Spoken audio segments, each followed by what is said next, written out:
And repetition is also key. And the thing about the repetition is you have to find ideas that are catchy. All right, that's enough of this one. Let's move on to Wachet Auf.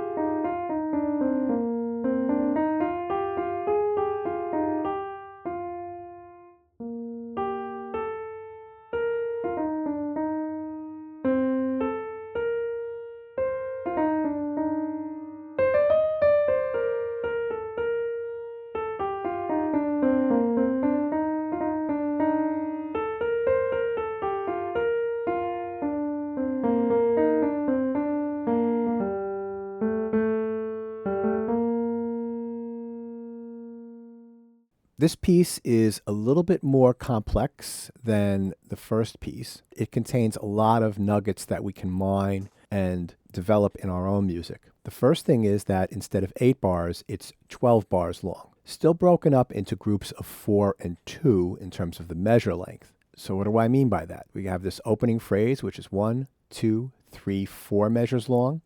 Then we've got this phrase here, which is 2 measures long. And then we have this bit here, which is 2 measures long, and then 1, 2, 3, 4 at the end. So it's 4, 2, 2, and 4 in terms of the measures. And that's how it's structured. We open up with this figure.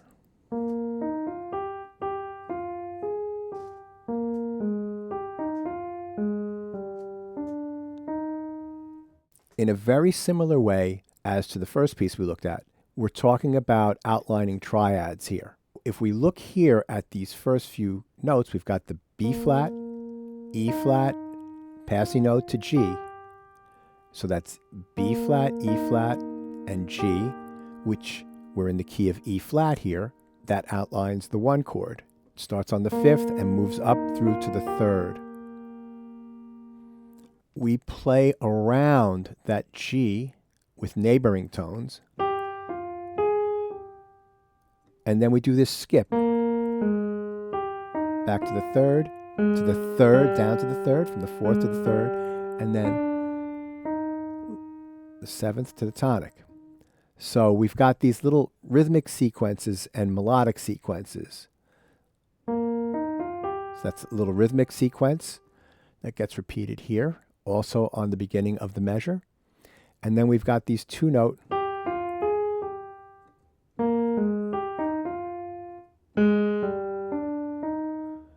So here the pickup is just 1/8 note, and then there's that little phrase there, and then here we're on bar 4, which is a pickup into the next measure, and then do.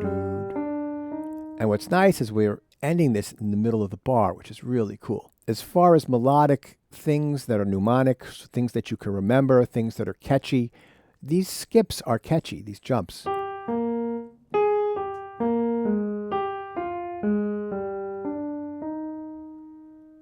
And they give this melody almost like a polyphonic or a contrapuntal feel in a sort of a certain way, in that we have, oops, I'm sorry. And then, right? So I could phrase this like this.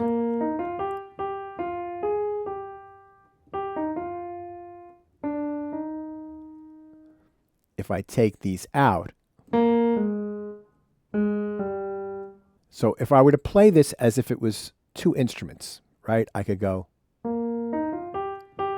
hold that G,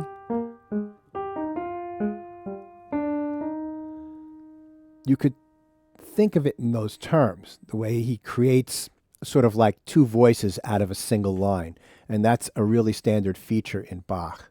That phrase repeats, and then we have another pickup into this next 2 bars here.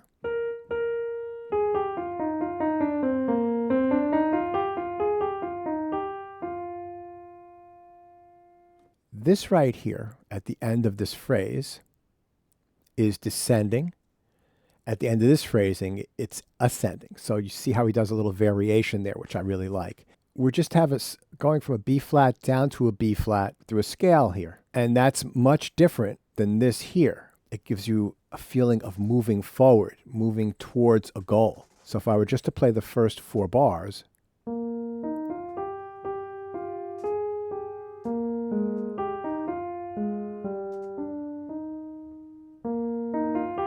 just to repeat it so you get it. And now we're moving.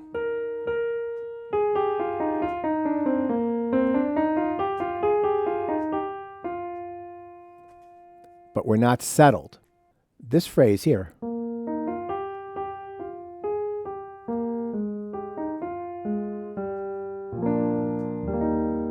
you could actually feel like that's ending there with a 5-1 cadence on this D, which would be part of a B flat chord, to the 1. Here, you're not. You're ending on this F note here. But this phrase is not quite done yet, because then you've got completely new material here for the next 2 measures.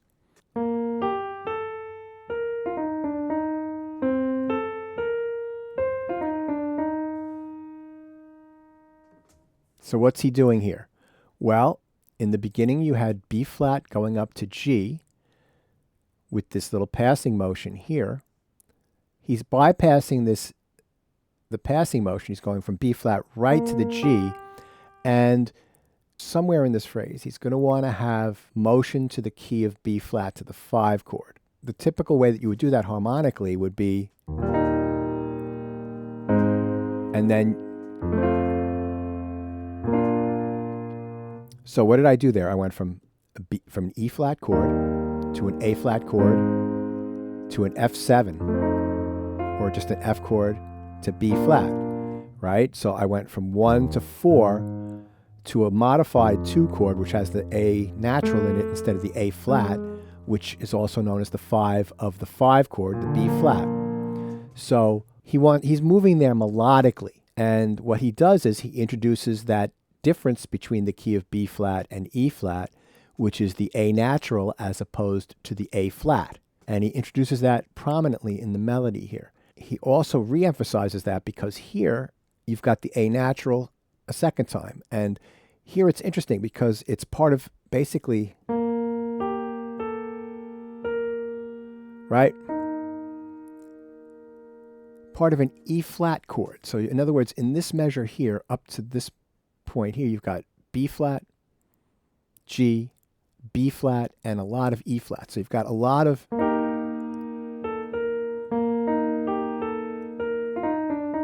so that the E flat major starts moving away from being the tonic chord to being a part of a pivot motion to move to B flat. The next bit, he takes this whole sequence right here and transposes it up a whole step and keeps the A natural. Everything else is in key except for the A natural. And if we look here, the melodic content is outlining an F7 chord. So we've got C, A, C, and E flat.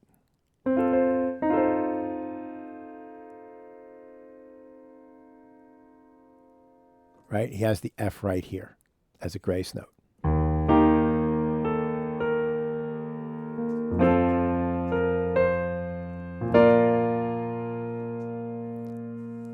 To the B flat there.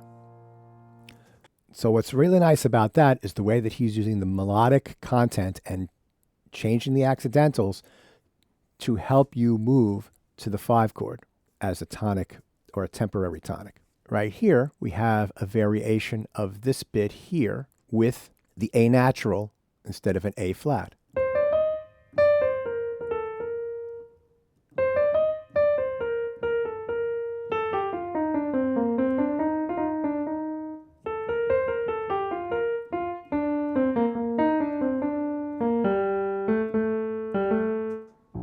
And you're clearly on B flat there, because there's so many A's. And you notice that's the only chromatic tone there. He doesn't add any other chromatic tones, just the A.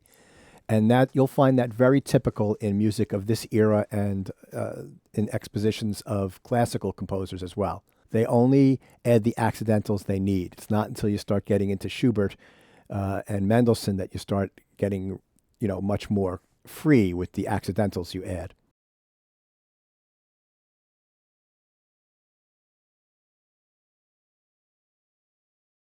The other salient feature about this that I want to talk about before I do a quick recap is, again, we're moving to a cadence here, and you have much more rhythmically vital, much more motion. It's many more notes moving to this cadence.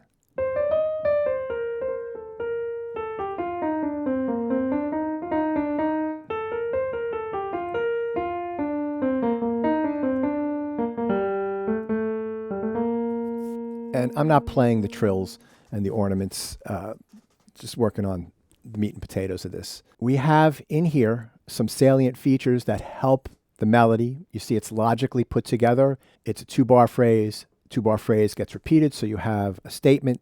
The statement gets repeated so that you remember it. Then you have an answering statement that's a little bit busier, that doesn't end on the one chord. So in other words, the first two phrases end on an E flat. This one ends on an F, and that's because you're moving forward. Then for the next 2 bars, he introduces another variation of the opening, where the idea of the triad being unfolded and the leap of a sixth is now used to start moving you forward to the 5 chord or the key of B flat by introducing the different pitch between E flat and B flat, which is an A natural versus an A flat. And he does this with a melodic sequence that gets transposed up a whole step. And then right here, you've got something that's a variation of measures 5 and 6, and it's a lot of notes moving towards that cadence on the 5 chord here. So again, logically put together. There are things in there that you can dig into and remember. The interval of a sixth, these leaps here, the sequences, the difference in rhythm. This is also very memorable.